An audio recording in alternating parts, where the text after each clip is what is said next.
María Fernanda Cabal fue invitada al Parlamento Europeo. Es aliada de líderes como Donald Trump, Nayib Bukele, Javier Milei. Hoy más que nunca Colombia necesita una presidenta con esas relaciones internacionales. Una mujer capaz de recuperar al país que deja destruido el comunismo en las manos de un criminal como Gustavo Petro.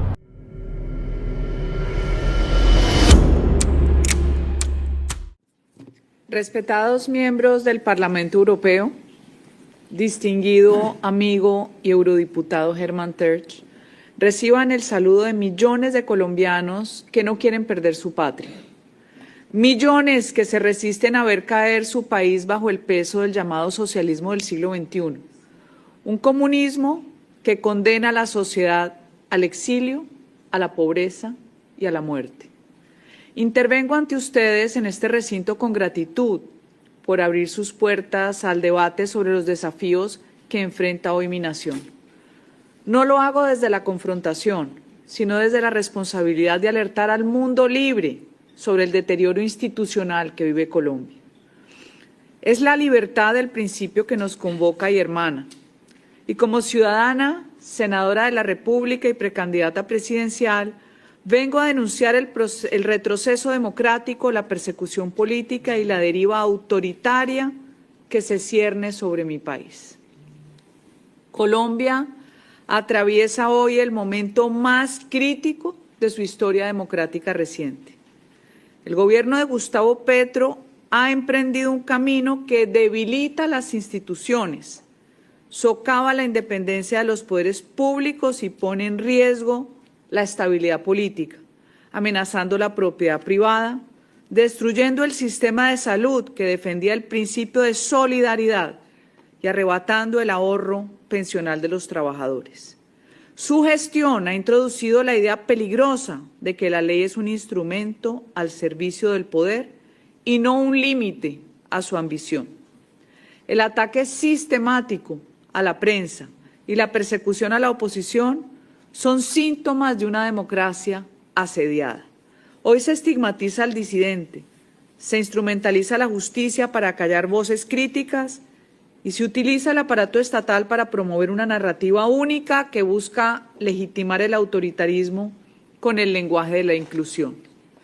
Los abusos de poder y la manipulación de la justicia no pueden ser normalizados. Por eso, lo que comenzó como una promesa de cambio en Colombia se ha convertido en una maquinaria de control político, comunicacional y judicial.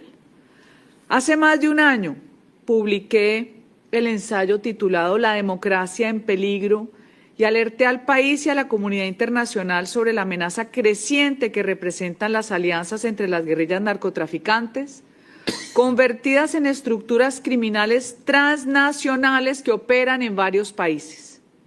Esa advertencia, lamentablemente, se ha confirmado. Las instituciones están siendo penetradas por intereses ilegales que utilizan el poder político como escudo y como herramienta de dominación. El narcotráfico se ha convertido en un actor político con poder real. Lo que antes fue una amenaza clandestina, hoy se normaliza en el discurso oficial bajo el pretexto de una paz total que otorga beneficios jurídicos a grupos armados que continúan delinquiendo, mientras se promueven negociaciones sin condiciones y se confunde el perdón con impunidad. Así, el Estado de Derecho cede terreno ante estructuras criminales que, lejos de desmovilizarse, se fortalecen y aumentan el control territorial a través de las economías ilegales que además financian la política y alientan la corrupción. La paz no puede construirse sobre la rendición del Estado ante el crimen. Sin autoridad, no hay Estado que proteja a sus ciudadanos. Y las democracias no deben temer al diálogo, pero sí deben desconfiar de quienes lo utilizan como disfraz para ocultar la imposición autoritaria.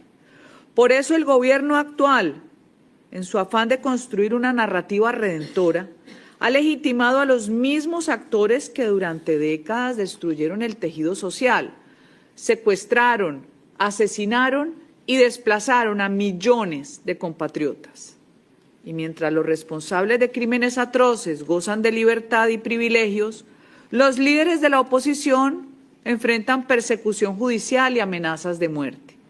El caso del expresidente Álvaro Uribe Vélez, símbolo de la defensa de la democracia y el combate al terrorismo, es prueba de cómo la justicia se ha convertido en instrumento del poder político. El próximo viernes, el Tribunal Superior de Bogotá deberá decidir si ratifica o no la condena al presidente Álvaro Uribe. En contraste, los antiguos jefes de las FARC son hoy congresistas y portavoces del régimen, beneficiados por una justicia complaciente que los absuelve con penas simbólicas en perjuicio de sus víctimas.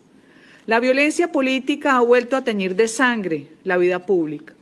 Los atentados contra los líderes del Centro Democrático, como el que cobró la vida del precandidato presidencial Miguel Uribe, evidencian que el odio ideológico se ha transformado en violencia real. Ese mismo determinador del atentado terrorista y asesino de Miguel, el Zarco Aldinever, es su alias, de acuerdo a la inteligencia policial, había pagado hace apenas unos años una gruesa suma de dinero por atentar contra mí y contra mi familia. Las estructuras narcoterroristas que antes fueron perseguidas y hoy son alentadas desde el poder, generando un clima de miedo e incertidumbre, amenaza el proceso electoral de 2026. Colombia fue durante décadas un ejemplo de alianzas con el mundo libre. Nuestra política exterior se construyó sobre 3 pilares: la defensa de la democracia, la cooperación internacional y la lucha conjunta contra el narcotráfico y el terrorismo. Pero esa política exterior está siendo reemplazada por un proyecto ideológico de aislamiento. El actual gobierno ha deteriorado las relaciones con nuestros aliados naturales. La diplomacia colombiana pasó de ser un instrumento de integración a convertirse en un mecanismo de confrontación. Y ninguna nación puede prosperar sola, pues la soberanía se defiende con cooperación y respeto mutuo. Nuestro futuro no está en la órbita del extremismo ideológico ni en la complacencia con las dictaduras del continente. Para concluir, señores diputados, el pueblo colombiano merece elecciones libres, transparentes y seguras donde cada voto cuente sin miedo y sin manipulación. Por eso hago un llamado enérgico a la Unión Europea y a sus instituciones para que garanticen una observación amplia, rigurosa e independiente del proceso electoral de 2026. La vigilancia internacional no es injerencia, es defensa de la democracia.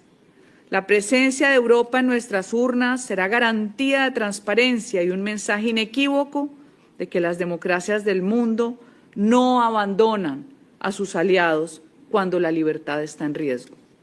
El autoritarismo se combate con vigilancia y solidaridad internacional.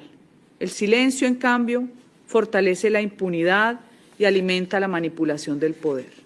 Por eso, esta solicitud no es un acto protocolario, es una advertencia histórica. Si Colombia pierde su democracia, toda la región volverá a estar en riesgo inminente. Como si fuera poco, el grupo terrorista Hamás ha manifestado su respaldo al gobierno de Gustavo Petro, lo que debe ser una alerta que no puede ignorarse. Esa manifestación pública de apoyo de una organización señalada por su violencia y desprecio por la vida humana confirma el rumbo equivocado de la política exterior colombiana. No se trata solo de un error diplomático, sino de una fractura moral. Cuando un grupo terrorista respalda a un gobierno democrático, algo grave está sucediendo. Además, en un acto de irresponsabilidad y sin ningún respeto, el presidente colombiano expulsó la misión diplomática de Israel, suspendió el Tratado de Libre Comercio que fortalecía nuestra economía y debilitó los vínculos con un aliado clave en la lucha contra el terrorismo, como lo ha sido Israel. Hoy levanto mi voz ante este Parlamento para pedir que no nos dejen solos.